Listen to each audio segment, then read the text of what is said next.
todos, espero que estén muy bien. En este video vamos a hacer una especie de continuación de lo que estuvimos charlando en el aula con respecto al texto La máquina de leer de Beatriz Arlo. Ustedes recordarán que estuvimos trabajando en clase este texto en base a algunas preguntas, como para entender los postulados de Sarlo respecto a la lectura. La idea sería entonces en esta continuación ver algunas cuestiones en particular del texto de Sarlo, básicamente para ver cómo ella va a construir su argumentación dentro de este texto. Recordarán también que estuvimos charlando sobre qué es la argumentación y entre todos llegamos a la conclusión de que el texto argumentativo siempre va a tener como finalidad expresar una opinión y un posicionamiento frente a un determinado tema para convencer a un destinatario, ¿no? Cuando ustedes se posicionan respecto a un tema, digamos que toman una postura a favor o en contra, básicamente en los textos argumentativos van a estar planteando una tesis, ¿sí? La tesis de todo texto argumentativo básicamente va a consistir en aquella postura que ustedes adopten respecto a un determinado tema. Verán entonces que Sarlo, en su texto La máquina de leer, va a postular una tesis, ¿sí? Va a tomar un posicionamiento y va a hacer justamente esta idea de que la lectura es una máquina compleja, muy compleja, pero muy importante y a la vez con múltiples beneficios, ¿sí? Ella va a explorar entonces cómo es que funciona el acto de lectura, qué beneficios uno obtendría en comparación con otras actividades, como por ejemplo mirar televisión o emplear una computadora, pero a la vez también va a rescatar todas aquellas cuestiones fundamentales que hacen a la lectura. ¿Cómo digamos sostiene esta tesis Sarlo? ¿Cómo ella la va a defender a lo largo de todo ese texto que nosotros estuvimos trabajando? Todo texto argumentativo, incluyendo el de Sarlo, requiere de una estructura, ¿sí? De una estructura bastante particular, porque esa estructura tripartita tiene funciones específicas dentro de los textos argumentativos en general, no solo en el caso del texto de Sarlo. En todo texto argumentativo ustedes van a encontrar una introducción, un desarrollo y una conclusión. En la introducción siempre se nos va a presentar el tema y se va a enunciar o sugerir la tesis que se va a defender, ¿sí? En el desarrollo se van a exponer los argumentos que van a sostener esta tesis o posicionamiento y esos argumentos se van a emplear a través de estrategias argumentativas. Las estrategias argumentativas son básicamente 4. La primera de ellas es la comparación, que básicamente consiste en relacionar dos términos, ¿sí? Para establecer algún tipo de semejanza o diferencia con la finalidad o de valorar algo o descalificarlo. Recordarán también que la comparación siempre se establece mediante un nexo comparativo y entonces no necesariamente va a ser siempre sacar semejanzas, también pueden ser diferencias y en el caso de la argumentación tratando de hacer énfasis en o resaltar más alguno de los dos términos de la comparación, ¿sí? Después están las ejemplificaciones, que estas ustedes las conocen porque es el recurso que más usamos comúnmente en lo que son los textos académicos o los textos, por ejemplo, expositivos, que son los que ustedes ven básicamente en todo el ciclo básico. La ejemplificación básicamente va a consistir en presentar casos concretos o ejemplos concretos para ilustrar una idea, ¿sí? Para, digamos, reforzar el planteamiento de alguna cuestión. Después ustedes van a tener las preguntas retóricas.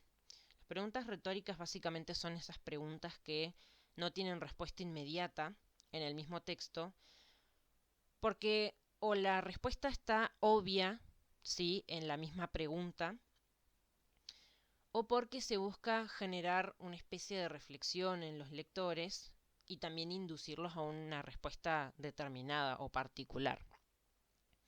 Y por último van a tener la cita de autoridad. Generalmente en los textos argumentativos este es el recurso o la estrategia argumentativa que más peso tiene tal vez, porque ustedes con las citas de autoridad van a apelar a la palabra autorizada de ciertos especialistas en algunos temas para respaldar todas aquellas cuestiones que ustedes estén postulando sobre un tema. Generalmente la cita de autoridad va a ser la transcripción de el testimonio o el parecer de ciertos especialistas, justamente no para darle más validez a su argumentación. Después de salir del desarrollo, ¿no?, en donde ustedes van a presentar esos argumentos en base a estas estrategias argumentativas, van a tener la conclusión o cierre, que es básicamente la última parte de un texto argumentativo, en el cual ustedes van a sintetizar lo expuesto y van a dar un cierre a la argumentación. En esta parte se puede arribar a una conclusión a partir de los argumentos planteados o dejar alguna especie de interrogante para el lector para predisponerlo a que siga reflexionando sobre este tema y digamos que no se agote en un solo texto, ¿sí?, para que el tema quede abierto y se siga repensando. Entonces ustedes pueden dar una conclusión derivada de su tesis, ¿sí?, una conclusión acabada para el lector, o también pueden dejarlo pensando en estas cuestiones que ustedes o que algún autor plantean. Después tenemos los tres tipos de destinatarios. Todo texto argumentativo va a configurar tres tipos de destinatarios. Cuando digo que configura los tres tipos de destinatarios, no digo que solo alguno de ellos tres. Siempre van a estar implícitos los tres, de alguna forma u otra. El primero de ellos es el prodestinatario. El prodestinatario básicamente es aquel destinatario que adhiere a su forma de pensamiento, que está en la misma línea de pensamiento que ustedes, podríamos decir. Es el que va a pensar como ustedes o como el emisor del texto argumentativo, o digamos que comparte su ideología, ¿sí? En este caso no va a ser necesario convencerlo de nada, porque ya va a adherir a los postulados que ustedes o que cualquier otro emisor de un texto argumentativo estén planteando.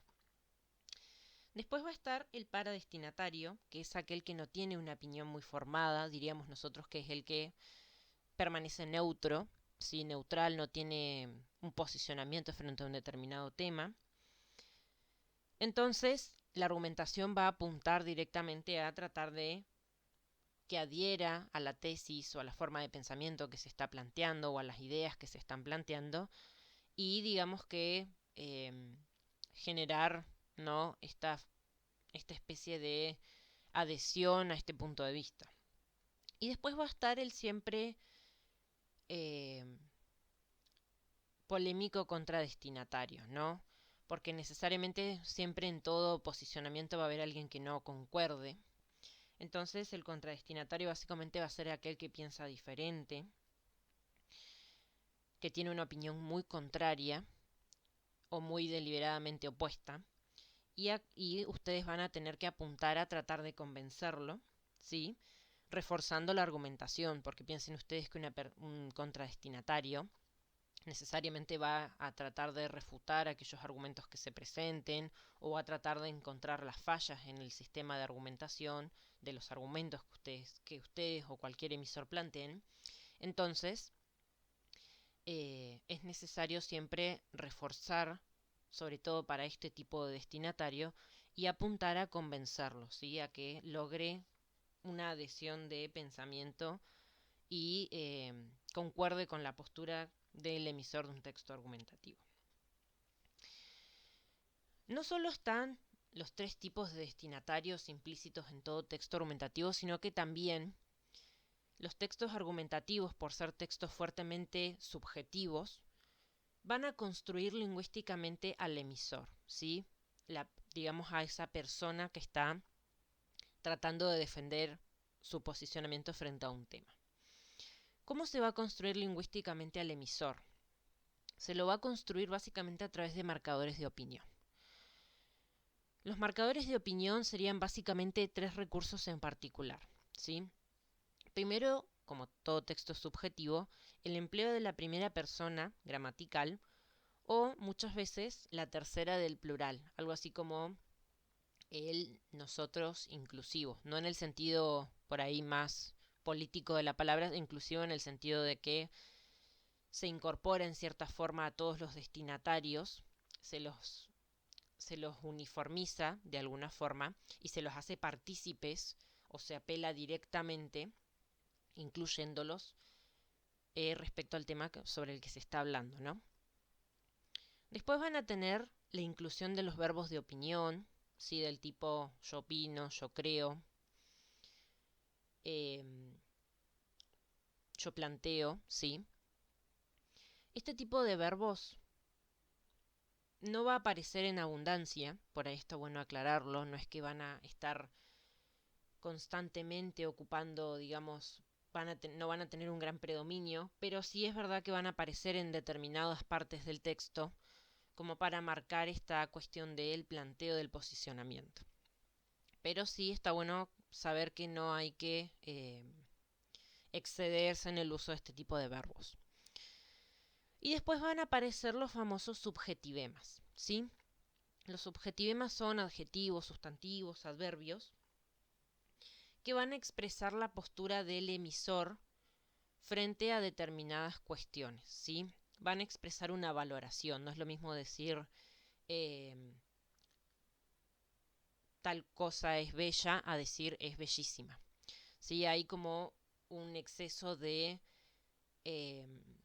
valoración de tal cuestión que va a indicarnos en cierta forma que hay cierta toma de postura, ¿no? Respecto a eso. O cuando uno dice es malísimo. Directamente puede ser malo y ya está, pero ya decir malísimo estás dando a entender que vos crees que es algo extremadamente malo o terrible. Entonces, estos tres tipos de recursos, ¿sí? Estos tres tipos de marcadores de opinión, van a ayudar a construir lingüísticamente al emisor de todo texto argumentativo. Yo les comento esto porque la idea sería entonces que ustedes rastreen estas cuestiones que yo les comento en este video en el texto de Beatriz Sarlo. Piensen ustedes que ya tenemos la tesis, ¿no? Ya sabemos cuál es la tesis que Sarlo está planteando en el texto La máquina de leer. La cuestión sería ahora rastrear la estructura, ¿sí? En qué momentos del texto podemos ver la introducción, el desarrollo, la conclusión, qué tipos de estrategias argumentativas se van a emplear en el texto de Sarlo, ¿no? Para construir los argumentos a favor de o sustentando esta tesis. ¿Quiénes serían en el texto de Sarlo los tres tipos de destinatarios? Y también ver algunas cuestiones que tienen que ver también con el texto argumentativo. No todos, pero muchos textos argumentativos siempre bordean lo polémico. Entonces, la idea también sería ver qué cuestiones o qué comentarios de Sarlo se pueden interpretar como irónicos, no tanto orientados a la polémica, pero que podrían interpretarse en cierta forma como irónicos o sarcásticos y que pueden llegar a generar alguna polémica, ¿sí? Entonces, teniendo en cuenta esto que yo les comento, también les aclaro un apunte de argumentación en plataforma que profundiza estas cuestiones que yo les expliqué brevemente en este video, para que ustedes lo tengan. Si ustedes quieren lo pueden copiar en la carpeta, si no lo imprimen y lo guardan en la carpeta, para entonces reforzar esto que yo les comento y para que puedan hacer las actividades que les voy a dejar adjuntas, que son básicamente rastrear todas estas cuestiones en el texto de Sarlo.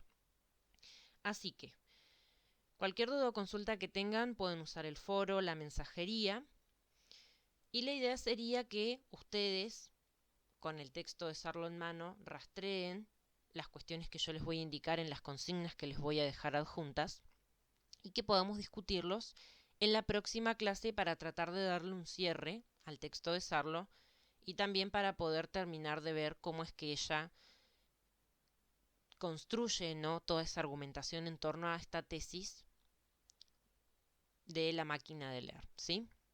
Entonces, eso sería todo por el momento. Repito, cualquier duda o consulta me preguntan, no hay inconvenientes, y entonces revisaríamos esta actividad la clase que viene.